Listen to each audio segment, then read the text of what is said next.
Le système de facturation de votre espace Notion change et c'est particulièrement important pour les espaces qui contiennent plusieurs membres. Alors ici, je m'adresse aux propriétaires d'espaces de travail en équipe. Cette vidéo est pour vous, je vais vous expliquer. En juin 2024, Notion avait déjà mis à jour le prix de son forfait plus qui avait reçu une augmentation sur les mensualités. Fin août, un nouveau changement arrive. La facturation ne se fait plus par membre actif, mais par siège. Vous vous demandez quelle est la différence et si ça vous impacte?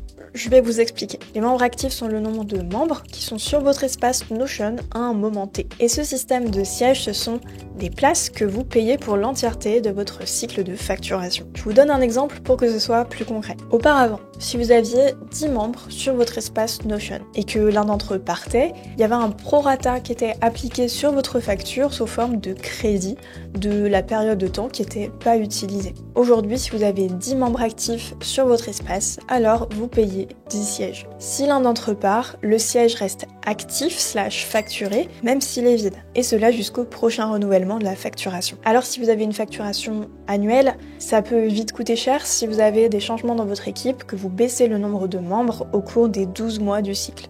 Donc si vous êtes sur cette périodicité, il faut faire d'autant plus attention à l'ajout de membres accidentels sur votre espace parce que ça va vous rajouter un siège entier pour les 12 mois. Pour réduire votre nombre de places de sièges payants, il faudra attendre la fin de la période de facturation pour que Notion ajuste au nombre de membres actifs. Ça se passera du coup à la prochaine date d'échéance, qui peut être un peu lointaine si justement on est en facturation annuelle et pas mensuelle. Évidemment, l'annuel a aussi l'avantage d'avoir 20% de réduction sur le prix, donc ça peut aussi peser dans la balance pour votre choix. Désormais, sur la page membres de vos paramètres de l'espace, vous avez un nouveau tableau de bord. Il récapitule le nombre de sièges actifs par rapport au nombre de membres actifs. Il vous rappelle aussi la date de la prochaine échéance, comme ça vous savez à peu près quand est-ce que ce sera ajusté. Donc n'hésitez pas à aller le voir.